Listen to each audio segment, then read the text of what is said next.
Orden Mundial, de Henry Kissinger. Capítulo 9. Continuación. En otras categorías de capacidades estratégicas, los gobiernos se han avenido a reconocer la naturaleza contraproducente de una conducta nacional sin restricciones. La línea más sostenible es la de perseguir, incluso entre adversarios potenciales, una mezcla de disuasión con mutuo control, acompañada de medidas para prevenir una posible crisis producto de la mala interpretación o la mala comunicación. El ciberespacio se ha vuelto estratégicamente indispensable. Mientras escribo estas líneas, los usuarios, ya sean individuos, corporaciones o estados, confían en su propio juicio para conducir sus actividades. El comandante del Cibercomando de Estados Unidos ha predicho que la próxima guerra comenzará en el ciberespacio. No será posible concebir un orden internacional si la región a través de la cual tienen lugar la supervivencia y el progreso de los estados continúa sin tener criterios internacionales de conducta y queda en manos de decisiones unilaterales. La historia de los conflictos bélicos muestra que toda capacidad tecnológica ofensiva será eventualmente equiparada y superada por medidas defensivas, aunque no todos los países tendrán iguales posibilidades de solventarlas. Esto quiere decir que los países tecnológicamente menos avanzados ¿deben buscar la protección de sociedades con alta tecnología? ¿El resultado debe ser una plétora de tensos equilibrios de poder? La disuasión, que en el caso de las armas nucleares adoptó la forma de equilibrar los poderes destructivos, no puede aplicarse por analogía directa porque el mayor peligro es un ataque sin advertencia que puede no revelarse hasta que la amenaza ya ha sido realizada. Tampoco es posible fundamentar la disuasión en el ciberespacio sobre una represalia asimétrica, como en el caso de las armas nucleares. Si un ciberataque se limita a una función o extensión particular, la merecida respuesta puede tener implicaciones totalmente diferentes para Estados Unidos y para el agresor. Por ejemplo, si la arquitectura financiera de una economía mayor industrializada es socavada, la víctima solo tiene derecho a contraatacar contra los activos comparables, potencialmente insignificantes, de su atacante, o solo contra los ordenadores que participaron en el ataque. Dado que ninguna de estas probabilidades llega a funcionar como disuasión, la pregunta sería si una agresión virtual merece una respuesta cinética, y en qué grado, y según qué ecuaciones de equivalencia. Un nuevo mundo de teoría y doctrina estratégica disuasiva, que hoy está dando sus primeros pasos, requiere elaboración urgente. En última instancia, será imperativo un marco para organizar el ciberambiente global. Tal vez no pueda seguirle el paso a la tecnología, pero el proceso de definirlo instruirá a los líderes sobre sus peligros y consecuencias. Aunque los acuerdos tengan poco peso en el caso de una confrontación, al menos pueden prevenir la deriva hacia un conflicto irreversible producto de un malentendido. El dilema de estas tecnologías es que resulta imposible establecer reglas de conducta sin que exista una comprensión común de al menos algunas de sus potencialidades claves. Pero estas son precisamente las potencialidades que los grandes actores serán renuentes a revelar. Estados Unidos ha apelado para que China restringiera el robo de secretos comerciales a través de ciberintrusiones, con el argumento de que la escala de actividad no tiene precedentes. Pero ¿hasta qué punto está dispuesto a revelar sus propias iniciativas de ciberespionaje? De este modo, la asimetría y una suerte de desorden mundial congénito se incorporan a las relaciones entre ciberpotencias, tanto en la diplomacia como en la estrategia. El terreno crucial de muchas rivalidades estratégicas está pasando del ámbito físico al reino de la información, en la recogida y el procesamiento de datos, la penetración de redes y la manipulación psicológica. A falta de articulación de algunas reglas de conducta internacional, de la dinámica interna del sistema nacerá la crisis. El factor humano. Desde el comienzo de la era moderna, en el siglo XVI, los filósofos políticos han debatido el tema de la relación del ser humano con las circunstancias en las que se encuentra. Hobbes, Locke y Rousseau propusieron un retrato biológico-psicológico de la conciencia humana y derivaron sus posiciones políticas de este punto de partida. Los padres fundadores, en particular Madison en The Federalist 10, hicieron lo mismo. Trazaron la evolución de la sociedad a través de factores que estaban tejidos en la naturaleza del hombre. La poderosa y no obstante falible facultad de razonar de cada individuo y su intrínseco amor propio, de cuya interacción se formarán diferentes opiniones, y la diversidad de capacidades de la humanidad, de la cual inmediatamente resulta la posesión en diferentes grados y clases de propiedad, y con ellos la división de la sociedad en diferentes intereses y partidos. Aunque estos pensadores diferían en su análisis de los factores específicos y en las conclusiones que extraían, todos enmarcaban sus conceptos en los términos de una humanidad cuya naturaleza intrínseca y experiencia de la realidad eran atemporales e inmutables. En el mundo contemporáneo, la conciencia humana cobra forma a través de un filtro sin precedentes. La televisión, los ordenadores y los smartphones componen una tríada que ofrece interacción casi constante con una pantalla durante todo el día. Las interacciones humanas en el mundo físico se ven actualmente trasladadas de manera incansable al mundo virtual de los aparatos en red. Estudios recientes sugieren que los estadounidenses adultos pasan en promedio la mitad de sus horas de vigilia frente a una pantalla, cifra que continúa creciendo. ¿Cuál es el impacto de este trastorno cultural en las relaciones entre los estados? El hacedor de políticas lleva a cabo múltiples tareas, muchas de ellas configuradas por la historia y la cultura de su sociedad. Antes que nada, debe analizar dónde se encuentra su sociedad. Este es intrínsecamente el lugar donde el pasado se junta con el futuro. Por consiguiente, no se puede hacer un juicio sin considerar ambos elementos. Luego, debe tratar de entender hacia dónde los llevará esa trayectoria, tanto a él como a su sociedad. Debe resistir la tentación de identificar el diseño de políticas con la proyección de lo conocido en el futuro, porque ese camino lleva al estancamiento y luego a la decadencia. Sobre todo, en una época de agitación tecnológica y política, el sentido común aconseja elegir otro camino.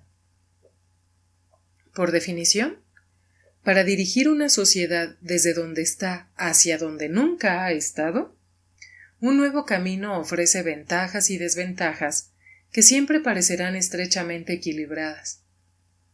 Emprender un viaje por un camino nunca transitado requiere carácter y valor.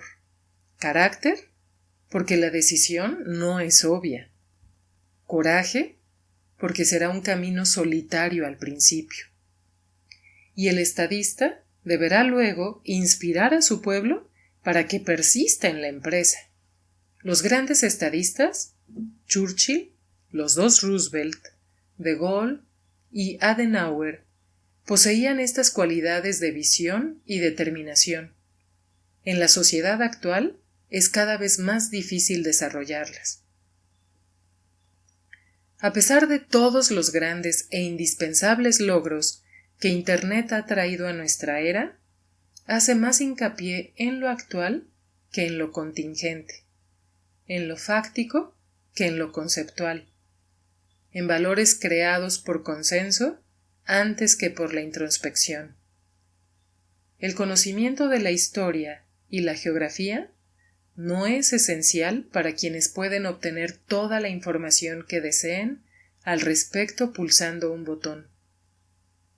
La mentalidad necesaria para recorrer caminos políticos solitarios puede no ser evidente para quienes buscan la confirmación de cientos, a veces miles de amigos de Facebook.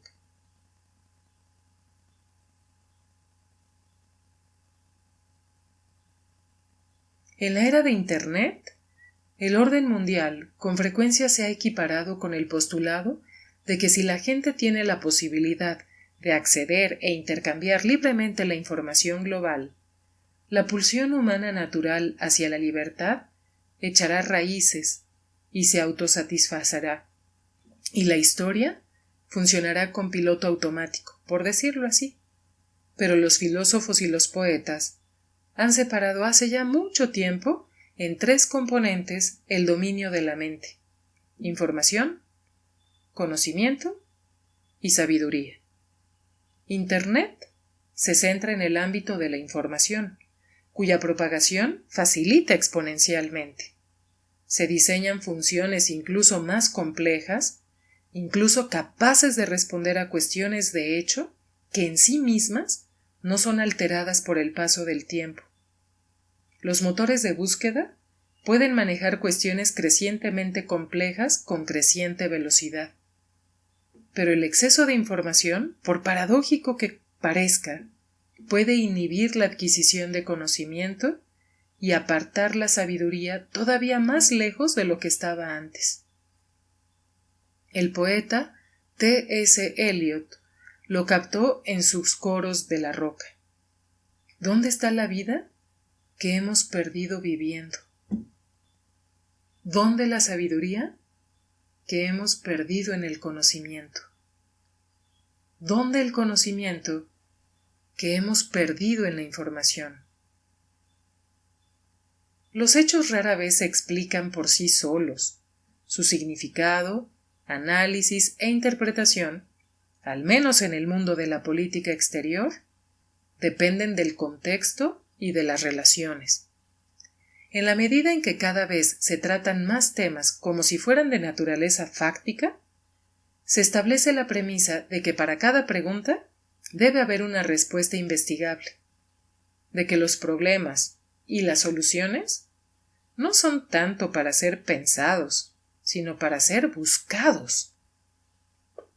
Pero en las relaciones entre estados y en muchos otros campos, la información, para ser verdaderamente útil, debe colocarse dentro de un contexto más amplio de historia y experiencia, a fin de que pueda emerger como conocimiento real.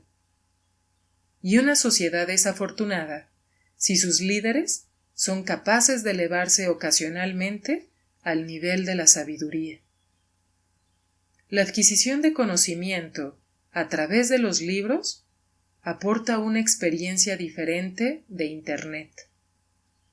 La lectura lleva tiempo. El estilo es importante para facilitar el proceso. Dado que no es posible leer todos los libros que existen, u organizar fácilmente todo lo que uno ha leído, aprender de los libros le da valor al pensamiento conceptual. La habilidad de reconocer información y eventos comparables y proyectar patrones en el futuro. Y el estilo incluye al lector en una relación con el autor o con el tema, fusionando esencia y estética.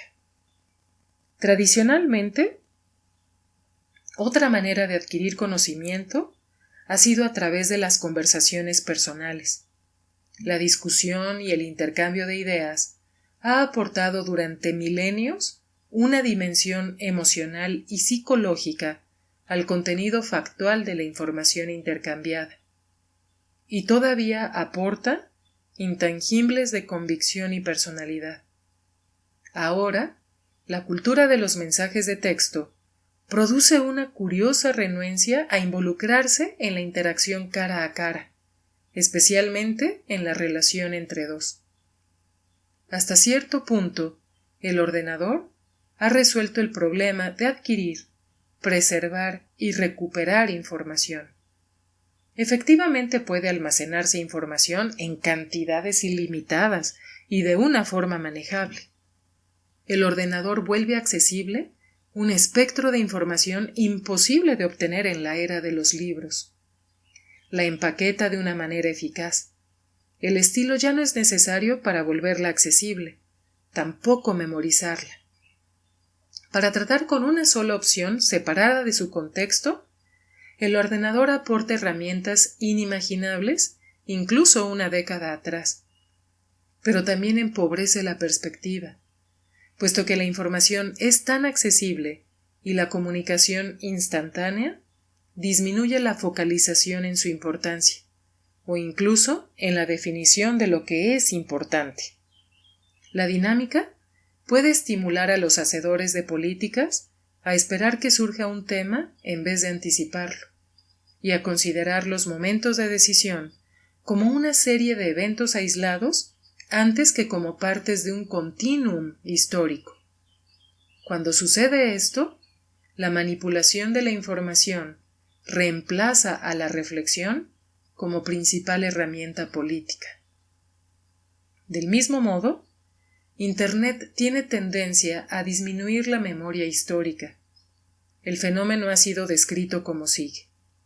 Las personas olvidan cosas a las que creen que podrán acceder externamente y recuerdan otras que piensan que no estarán disponibles. Al trasladar tantas cosas al dominio de lo accesible, Internet reduce el impulso de recordarlos. La tecnología de las comunicaciones amenaza con disminuir la capacidad de búsqueda interior del individuo, aumentando su confianza en la tecnología como facilitadora y mediadora del pensamiento. La información tan al alcance de la mano estimula la mentalidad del investigador, pero puede disminuir la mentalidad del lector. Un cambio en la conciencia humana puede modificar el carácter de los individuos y la naturaleza de sus interacciones, y así comenzar a modificar la condición humana propiamente dicha. Los que vivieron la era de la imprenta ¿veían el mundo como sus ancestros medievales? ¿La percepción óptica del mundo se ve alterada en la era del ordenador? Hasta ahora, la historia y la psicología occidentales han tratado la verdad como algo independiente de la personalidad y anterior a la experiencia del observador. Pero nuestra era está al borde del cambio en la concepción de la naturaleza de la verdad. Casi todos los sitios web contienen alguna clase de función de personalización basada en un rastreo de códigos de Internet destinado a establecer los antecedentes y preferencias del usuario. Estos métodos quieren estimular a los usuarios a consumir más contenido y al hacerlo quedan expuestos a más publicidad, que es lo que en última instancia sostiene la economía de Internet. Estas orientaciones sutiles concuerdan con una tendencia más amplia a manejar la comprensión tradicional de la elección humana. Los productos se ordenan y priorizan para ofrecer aquellos que a uno le gustarían, y las noticias online se presentan como las noticias que más le pueden interesar. Dos personas diferentes que recurren a un mismo motor de búsqueda con la misma pregunta no necesariamente reciben la misma respuesta. El concepto de verdad es relativizado e individualizado. Pierde su carácter universal. La información se presenta como si fuera gratuita. De hecho, el receptor paga por ella aportando datos que serán explotados por personas que no conoce, de manera de maneras que luego configurarán la información que se le ofrezca. Cualquiera que sea la utilidad de este enfoque en el ámbito del consumo, su efecto a la hora de decidir políticas puede resultar transformador.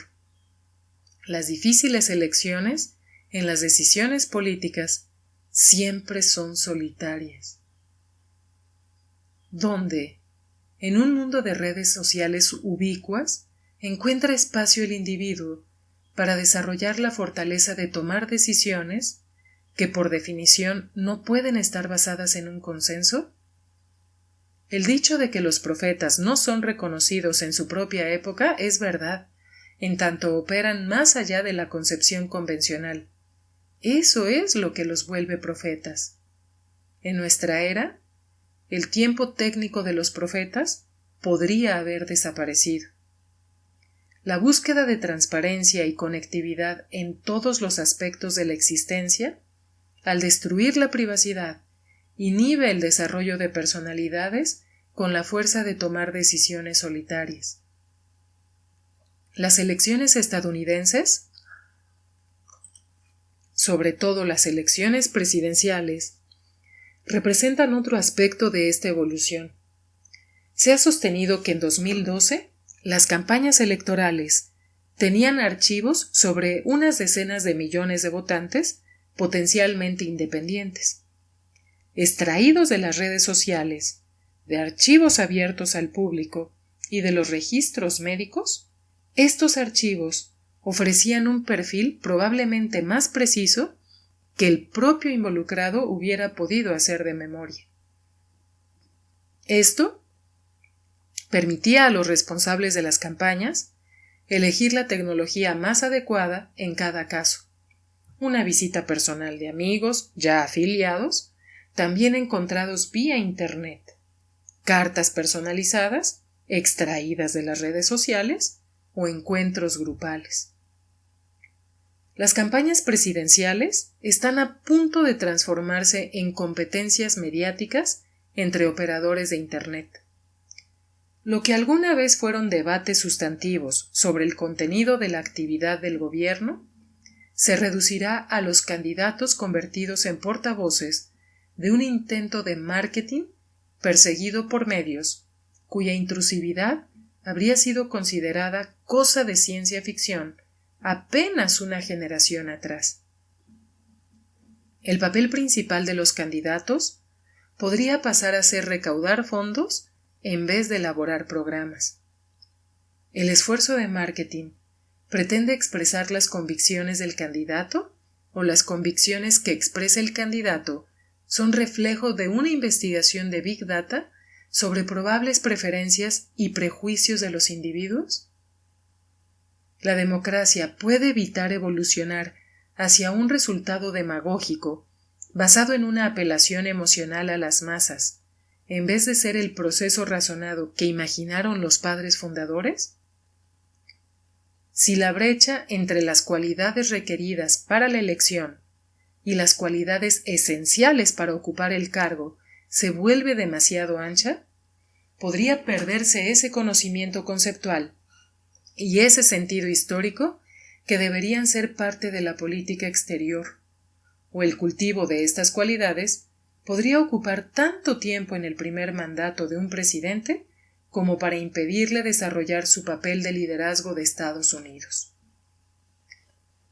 Política exterior en la era digital.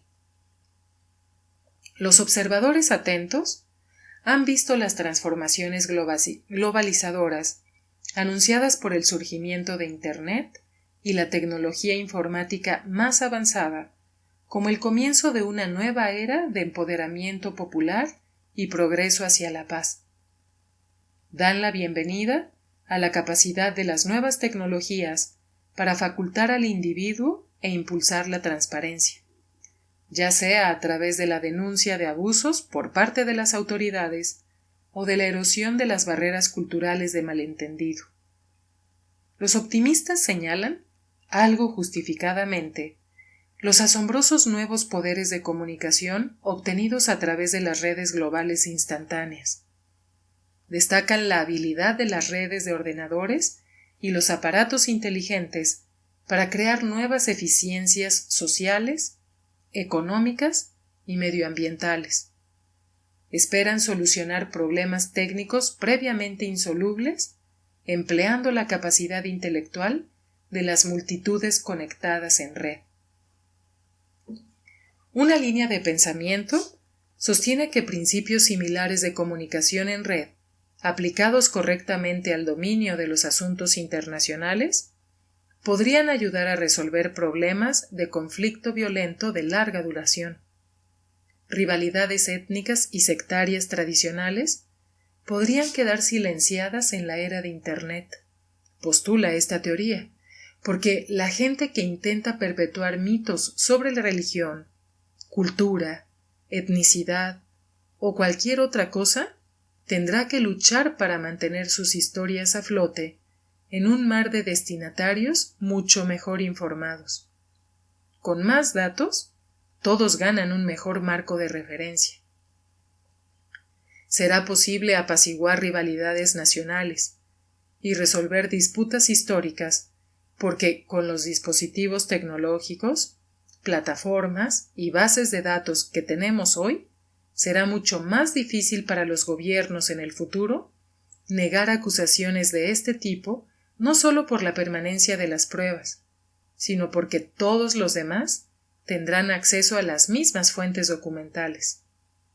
Desde esta perspectiva, la propagación de los aparatos digitales en red se transformará en un motor positivo de la historia.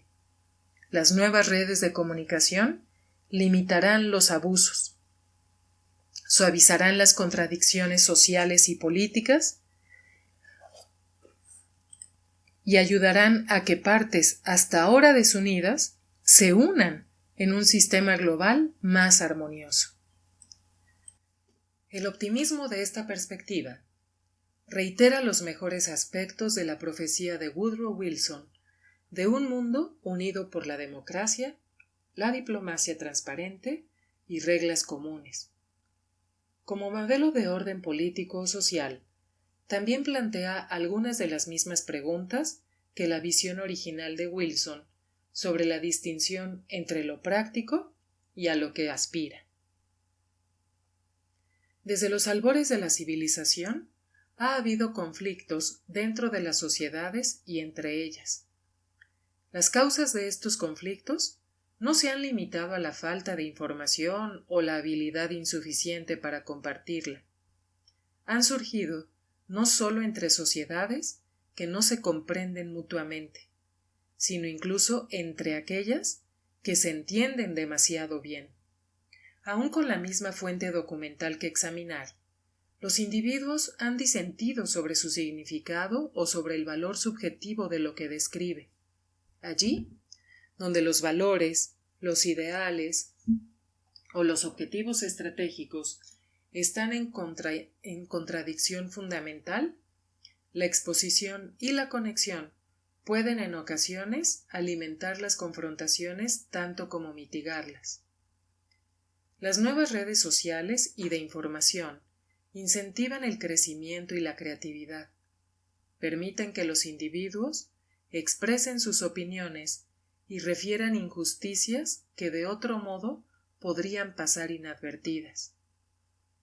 En situaciones de crisis, ofrecen una posibilidad crucial para comunicar rápidamente y hacer públicos acontecimientos y políticas de una manera confiable, previniendo potencialmente el estallido de un conflicto debido a incomprensiones. También ponen en contacto sistemas de valores conflictivos y en ocasiones incompatibles. El advenimiento de las noticias y comentarios y estrategias electorales basadas en información de Internet no ha suavizado visiblemente el aspecto partidista de la política estadounidense. En todo caso, ha aportado un público más amplio en las posiciones extremas. Internacionalmente, ciertas expresiones que otrora pasaban inadvertidas o eran ignoradas, hoy son publicadas en todo el mundo y usadas como pretextos para la agitación violenta, como ha ocurrido en partes del mundo musulmán en reacción a una alternativa historieta provocadora publicada en un periódico danés o una película casera estadounidense marginal. Mientras tanto, en situaciones en conflicto, las redes sociales pueden servir como plataforma para reforzar las tradicionales fisuras sociales, tanto como para disiparlas. Compartir a gran escala las atrocidades de la guerra civil siria filmadas en video parece haber contribuido más a endurecer la resolución de las partes en conflicto que a parar la matanza. Mientras, el notorio Estado Islámico de Irak y el Levante ha utilizado las redes sociales para declarar un califato y exhortar a la guerra santa. Algunas estructuras autoritarias pueden caer a raíz de la información difundida online o las protestas convocadas a través de las redes sociales. Con el tiempo, pueden ser reemplazadas por sistemas más abiertos y participativos, que fomenten los valores humanos e inclusivos. En otros lugares, otras autoridades se dotarán de medios de represión exponencialmente más poderosos. La proliferación de sensores ubicuos que rastrean y analizan a los individuos, registrando y transmitiendo todas y cada una de sus experiencias, en algunos casos ya, esencialmente desde el nacimiento, y en la vanguardia de la tecnología, anticipando sus pensamientos, abre una miríada de posibilidades, tanto represivas como liberadoras. En lo que atañe a esto, uno de los aspectos más radicales de la nueva tecnología puede ser el poder de procesar y monitorear información, modelar debates y hasta cierto punto definir la verdad con que inviste a grupos pequeños situados en los vértices de las estructuras políticas y económicas. Occidente cantó loas al uso de Facebook y Twitter en las revueltas de la primavera árabe. No obstante, si bien las multitudes equipadas con medios digitales triunfan en sus primeras manifestaciones, el uso de nueva tecnología no garantiza que los valores que prevalecerán serán los de los inventores de los aparatos, o incluso los de la mayoría de la multitud. Más aún, las mismas tecnologías utilizadas para convocar manifestaciones también pueden usarse para seguirles la pista y acabar con ellas. Hoy, la mayoría de las plazas públicas de cualquier gran ciudad están sujetas a videovigilancia constante, y cualquiera que tenga un smartphone puede ser rastreado electrónicamente en tiempo real. Como concluyera un sondeo reciente, Internet ha hecho que seguir la pista sea más fácil, más útil y más barato. El alcance global y la velocidad de las comunicaciones borran la distinción entre disturbios nacionales e internacionales, y también entre los líderes y las demandas inmediatas de los grupos más ruidosos. Acontecimientos cuyos efectos otrora habían tardado meses en conocerse, alcanzan repercusión global en cuestión de segundos. Se espera que los responsables de las decisiones políticas formulen una posición y horas después la interpongan en el curso de los acontecimientos, y que los efectos sean difundidos globalmente por las mismas redes instantáneas. La tentación de responder a las demandas de la multitud digitalmente reflejada puede afectar el juicio requerido para programar una vía compleja en armonía con los propósitos a largo plazo. La distinción entre información, conocimiento y sabiduría se debilita. La nueva diplomacia afirma que si un número suficientemente grande de personas se reúne para pedir en público la renuncia de un gobierno y transmite digitalmente sus demandas, constituye una expresión democrática que merece el apoyo moral e incluso material de Occidente. Este enfoque convoca a los líderes occidentales, en particular a los estadounidenses, a comunicar su adhesión de inmediato y en términos inequívocos por los mismos métodos de redes sociales para que su rechazo del gobierno sea retransmitido en Internet y luego promulgado y afirmado. Si la vieja diplomacia a veces fallaba en extender su apoyo a fuerzas políticas que lo merecían moralmente, la nueva diplomacia corre el riesgo de la intervención indiscriminada desconectada de la estrategia. Declara absolutos globales ante una audiencia global antes de que sea posible evaluar las intenciones a largo plazo de los actores centrales, sus perspectivas de éxito o su capacidad de implementar una política a largo plazo. Los motivos de los grupos principales, su capacidad de liderazgo coordinado, la estrategia subyacente y los factores políticos del país y su relación con otras prioridades estratégicas se consideran secundarios respecto del imperativo predominante de adherirse al estado de ánimo del momento. El orden no debería tener prioridad sobre la libertad, pero la afirmación de la libertad debería ser elevada de estado de ánimo a estrategia. La expresión de principios elevados es un primer paso en la búsqueda de valores humanos, pero luego hay que sostenerlos en medio de las ambigüedades y contradicciones inherentes a todos los asuntos humanos, y esta es la tarea de la política. En este proceso, el hecho de compartir información y el apoyo público a las instituciones libres son importantes nuevos aspectos de nuestra era. Pero, si no se presta la debida atención a los factores políticos y estratégicos subyacentes, tendrán dificultades para cumplir sus promesas por sí solos. Los grandes estadistas, por muy diferentes que sean sus personalidades, casi invariablemente han tenido una percepción instintiva de la historia de sus sociedades. Como escribió Edmund Burke, los que jamás miran a sus ancestros no verán la posteridad. ¿Cuál será la actitud de los que aspiran a ser grandes estadistas en la era de Internet? Una combinación de inseguridad crónica y autoafirmación insistente amenaza tanto a los líderes como a la opinión pública en la era de Internet. Los líderes, puesto que cada vez tienen menos participación en el diseño de sus programas, buscan dominar por medio de voluntad o carisma. El acceso de la gente a los intangibles del debate público siempre es más restringido. Importantes leyes en Estados Unidos, Europa y otros lugares a menudo contienen miles de páginas de texto cuyo significado preciso escapa incluso a los legisladores que los votaron.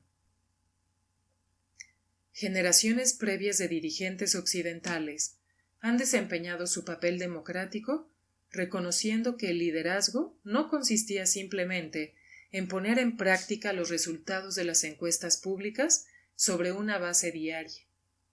Las generaciones del mañana pueden mostrarse renuentes a ejercer un liderazgo independiente de las técnicas de búsqueda y almacenamiento de datos, aun cuando su dominio del ámbito de la información pueda premiarlos con la reelección por haber perseguido políticas con objetivos claros y a corto plazo.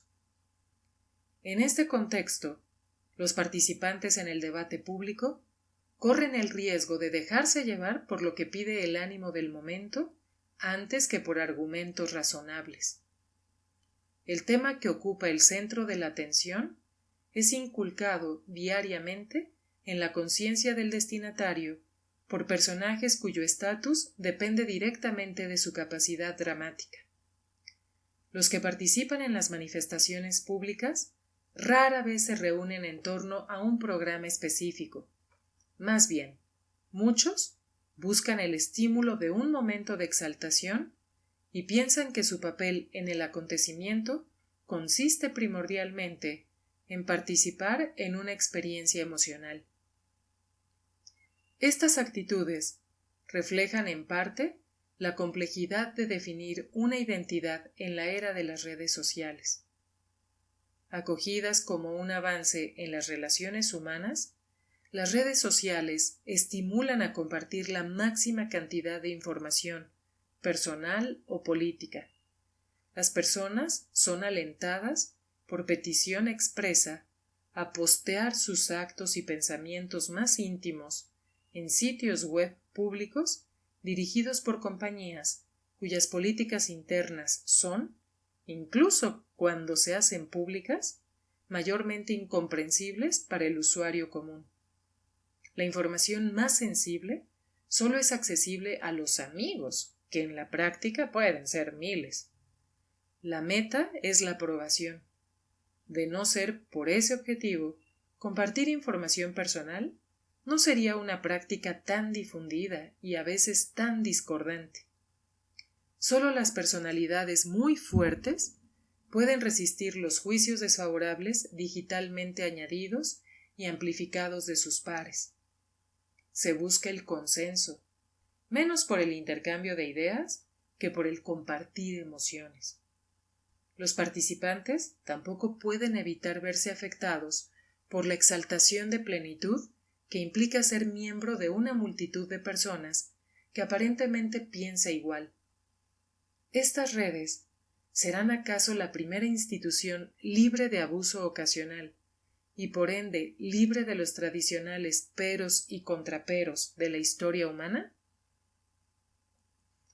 Junto a las limitadas posibilidades que abren las nuevas tecnologías, la reflexión sobre el orden internacional debe incluir los peligros internos de las sociedades guiadas por el consenso masivo, privadas del contexto y la previsión necesarios en términos compatibles con su carácter histórico. En todas las otras eras, esto era considerado la esencia del liderazgo. En la nuestra, corre el riesgo de ser reducido a una serie de eslóganes destinados a capturar la aprobación inmediata a corto plazo. La política exterior corre peligro de convertirse en una subdivisión de políticas internas, en vez de una práctica de modelar el futuro. Si los grandes países dirigen sus políticas internas de esta manera, sus relaciones en el escenario internacional sufrirán distorsiones concomitantes. La búsqueda de perspectiva bien podría ser reemplazada por un endurecimiento de las diferencias, la capacidad del estadista por la pose. Si la diplomacia se transforma en gestos dirigidos a las pasiones, la búsqueda de equilibrio corre el riesgo de ceder el paso al hecho de poner a prueba los límites. Se necesitará sabiduría y previsión para evitar estos peligros y garantizar que la era tecnológica cumpla su inmensa promesa.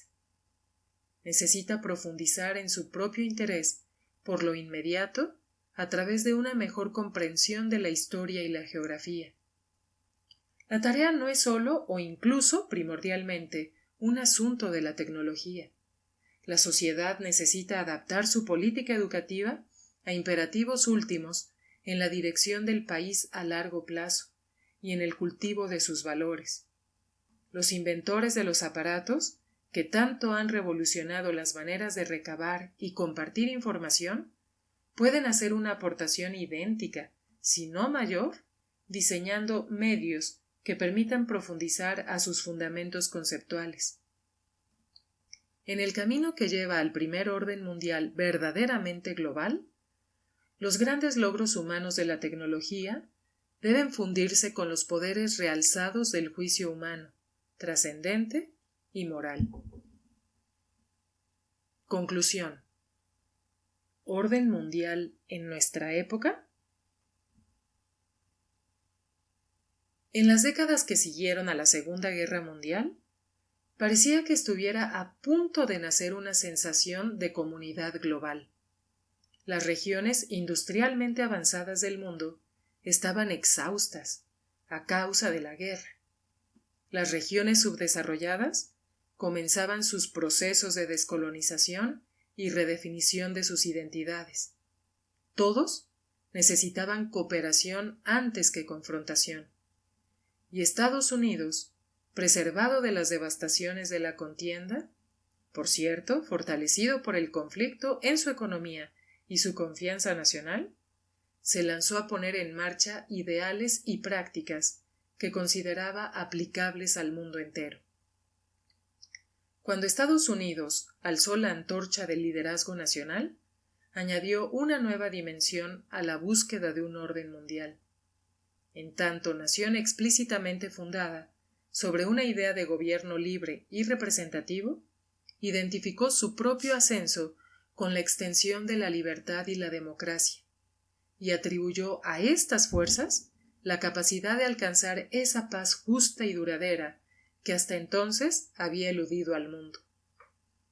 El enfoque tradicional europeo del orden veía a las personas y los estados como intrínsecamente competitivos. Para limitar los efectos de sus ambiciones en conflicto, confiaba en el equilibrio de poder y en un conjunto de estadistas clarividentes. La visión estadounidense, predominante, afirmaba que las personas eran intrínsecamente razonables y tendían a la paz, el sentido común y el trato justo. Por ende, la extensión de la democracia era la meta general del orden internacional. Los mercados libres estimularían a los individuos, enriquecerían a las sociedades y sustituirían las tradicionales rivalidades internacionales por la interdependencia económica. Desde esta perspectiva, la Guerra Fría era producto de las aberraciones del comunismo. Tarde o temprano, la Unión Soviética retornaría a la comunidad de las naciones. Luego, un nuevo orden mundial abarcaría a todas las regiones del planeta. Los valores y las metas compartidos harían que las condiciones de vida dentro de los estados fueran más humanas y los conflictos entre estados más improbables. La tarea multigeneracional de ordenar el mundo ha dado fruto en muchos sentidos. Su éxito se expresa en la plétora de estados soberanos independientes que gobiernan la mayor parte del territorio mundial. La extensión de la democracia y el gobierno participativo se han convertido en una aspiración compartida, sino en una realidad universal. Las comunicaciones globales y las redes financieras operan en tiempo real, posibilitando una escala de interacciones humanas que generaciones anteriores no podían imaginar. Los esfuerzos comunes para solucionar los problemas del medio ambiente, o al menos las ganas de solucionarlos, existen, y la comunidad científica, médica y filantrópica internacional centra su atención en enfermedades y azotes a la salud alguna vez considerados incurables ultrajes del destino. Estados Unidos ha hecho una contribución significativa a esta evolución. El poder militar estadounidense supuso un escudo de seguridad para el resto del mundo, lo pidieran o no sus beneficiarios. A resguardo de una garantía militar estadounidense, esencialmente unilateral, buena parte del mundo desarrollado ingresó en un sistema de alianzas. Los países en desarrollo fueron protegidos contra una amenaza que a veces no reconocían, mucho menos admitían. Se desarrolló una economía global a la que Estados Unidos aportó financiamiento, mercados y una profusión de innovaciones.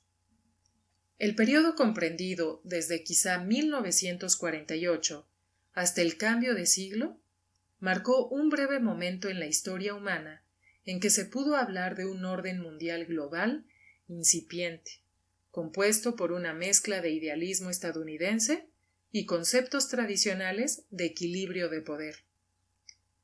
Pero su mismo éxito volvió inevitable que la empresa fuera al final cuestionada, a veces en nombre del propio orden mundial. La relevancia universal del sistema westfaliano derivaba de su naturaleza procedimental, vale decir, neutral. Sus reglas eran accesibles a cualquier país, no injerencia en los asuntos internos de otros estados, inviolabilidad de las fronteras, soberanía de los estados, mantenimiento del derecho internacional. La debilidad del sistema westfaliano ha sido el reverso de su fuerza. Diseñado como estaba por estados exhaustos por el derramamiento de sangre, no tenía un sentido de dirección. Utilizaba métodos de adjudicar y preservar el poder. No ofrecía respuestas al problema de cómo generar legitimidad. Cuando se construye un orden mundial, una cuestión clave inevitablemente concierne a la esencia de sus principios unificadores, que implica una distinción cardinal entre los enfoques occidentales y no occidentales del orden. Desde el Renacimiento, Occidente ha estado profundamente comprometido con la noción de que el mundo real es exterior al observador, que el conocimiento consiste en registrar y clasificar datos, con cuanta mayor precisión, mejor, y que el éxito de la política exterior depende de evaluar las realidades y tendencias existentes. La paz westfaliana representó una valoración de la realidad, particularmente de las realidades del poder y el territorio, como concepto ordenador temporal sobre las exigencias de la religión. Las otras grandes civilizaciones contemporáneas concebían la realidad como algo interno al observador, definida por sus convicciones psicológicas, filosóficas o religiosas. El confucianismo ordenó el mundo en tributarios a una jerarquía definida por su cercanía a la cultura china. El Islam dividió el orden mundial en un mundo de paz, el del Islam, y un mundo de guerra habitado por los infieles. Así, China no tenía necesidad de viajar al extranjero para descubrir un mundo al que consideraba ya ordenado, o mejor ordenado por el cultivo interno de la moral, mientras que el Islam solo podía alcanzar la plenitud teórica del orden mundial a través de la conquista o el proselitismo global, para el que no existían condiciones objetivas. El hinduismo, para el cual los ciclos de la historia y la realidad metafísica trascendían la experiencia temporal, trataba a ese mundo de fe como un sistema completo en sí mismo y cerrado a nuevos acólitos, ya fuera por la conquista o la conversión. La misma distinción regía en la actitud hacia la ciencia y la tecnología. Occidente, que valoraba con creces el dominio de la realidad empírica, exploró los confines del mundo y fomentó la ciencia y la tecnología. Las otras civilizaciones tradicionales, que se consideraban a sí mismas centro del orden mundial por derecho propio, no tuvieron el mismo empuje y quedaron atrás tecnológicamente. Ese periodo ahora ha terminado. El resto del mundo persigue la ciencia y la tecnología, y por estar libre de patrones establecidos, quizá con mayor energía y flexibilidad que Occidente, al menos en países como China y los tigres asiáticos. En el mundo de la geopolítica, el orden establecido y proclamado como universal por los países occidentales se encuentra en un punto de inflexión. Sus panaceas son globalmente comprendidas, pero no hay consenso sobre su aplicación. Por cierto, conceptos como democracia, derechos humanos y derecho internacional reciben interpretaciones divergentes que las partes beligerantes invocan regularmente unas contra otras como gritos de batalla. Las reglas del sistema han sido promulgadas, pero a falta de cumplimiento activo, han resultado ineficaces. La promesa de asociación y comunidad ha sido reemplazada en algunas regiones, o al menos acompañada por una contundente puesta a prueba de los límites. un cuarto de siglo de crisis políticas y económicas, percibida como producto, o al menos que la complicidad de las admoniciones y prácticas occidentales, junto con la implosión de órdenes regionales, baños de sangre sectarios, terrorismo y guerras que terminan muy lejos de la victoria, ha puesto en cuestión en los supuestos optimistas de la era inmediatamente posterior a la Guerra Fría, que la propagación de la democracia y los mercados libres automáticamente crearía un mundo justo, pacífico e inclusivo. En varias partes del mundo ha surgido un ímpetu compensatorio por construir bastiones contra las políticas supuestamente inductorias de crisis del Occidente desarrollado, incluyendo aspectos de la globalización, los compromisos con la seguridad, que antes eran un pilar del sistema, están siendo cuestionados, incluso por el mismo país cuya defensa buscan fomentar. Mientras los países occidentales reducen bruscamente sus arsenales nucleares o disminuyen el papel de las armas nucleares en su doctrina estratégica, los países del llamado mundo en desarrollo lo persiguen con gran ímpetu. Gobiernos que alguna vez abrazaron, aunque en ocasiones perplejos, el compromiso estadounidense con su versión del orden mundial, han empezado a preguntar si no conducirá a empresas que Estados Unidos finalmente no tendrá la paciencia necesaria para ver concluidas.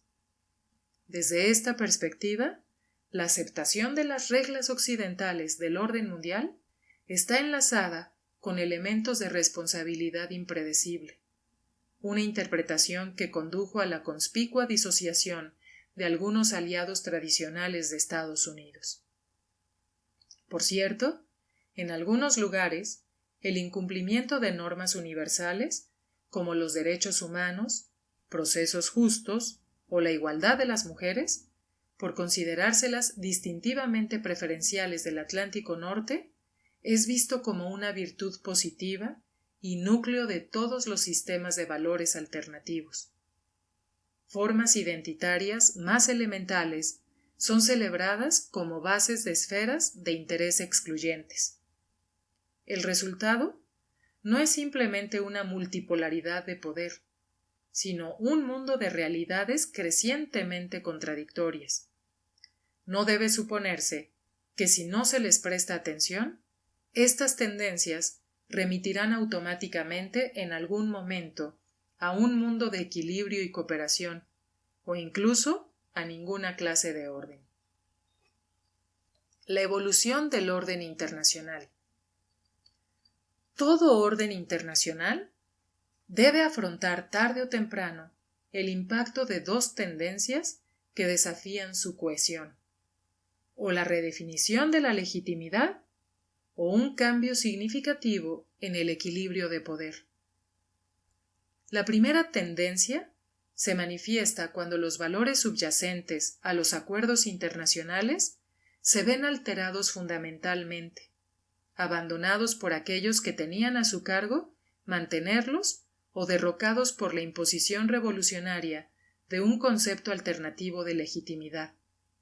Este fue el impacto de Occidente en ascenso sobre muchos órdenes tradicionales del mundo no occidental, del Islam en su oleada inicial de expansión en los siglos VII y VIII, de la Revolución Francesa sobre la diplomacia europea en el siglo XVIII, del totalitarismo comunista y fascista en el siglo XX, y de los ataques islamistas contra la frágil estructura de Oriente Próximo en nuestra época. La esencia de estos disturbios es que, si bien habitualmente se ven apuntalados por la fuerza, su impulso general es psicológico.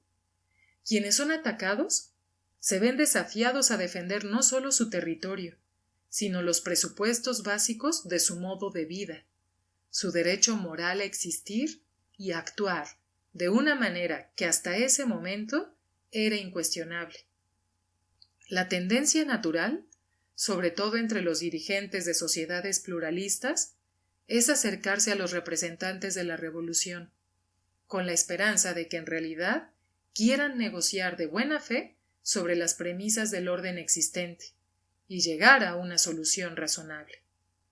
El orden no es primordialmente arrollado a raíz de la derrota militar o el desequilibrio de recursos, aunque este suele ser el siguiente paso, sino por la imposibilidad de comprender la naturaleza y el alcance del desafío que debe afrontar.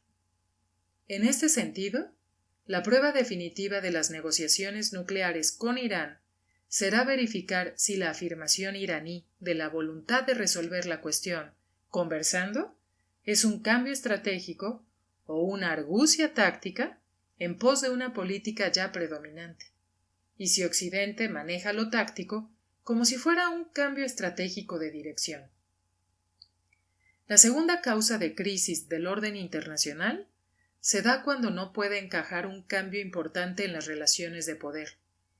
En algunos casos, el orden se derrumba porque uno de sus componentes mayores deja de cumplir su papel o deja de existir, como ocurrió con el orden internacional comunista casi a fines del siglo XX, cuando se disolvió la Unión Soviética. O una potencia en ascenso puede rechazar el papel que le ha sido adjudicado por un sistema que no diseñó, y las potencias establecidas se muestran incapaces de adaptar el equilibrio del sistema a la nueva situación. La ascensión de Alemania planteó ese desafío al sistema en el siglo XX en Europa, desencadenando dos guerras catastróficas de las que Europa no se ha recuperado del todo. El ascenso de China entraña un desafío estructural comparable en el siglo XXI. Los presidentes de los dos grandes rivales de este siglo, Estados Unidos y China, se han comprometido a evitar repetir la tragedia europea a través de un nuevo tipo de relación entre grandes potencias. El concepto se halla a la espera de una elaboración conjunta. Podría haber sido propuesto por cada una o ambas potencias como una maniobra táctica. No obstante, sigue siendo el único camino para evitar que se repitan tragedias previas. Lograr el equilibrio entre los dos aspectos del orden, poder y legitimidad, es la esencia del arte del gobierno. Los cálculos de poder, sin una dimensión moral, transformarán cualquier desacuerdo en una prueba de fuerza. La ambición no hallará descanso. Los países se verán embarcados en insostenibles tours de force de cálculos elusivos relacionados con la cambiante configuración del poder.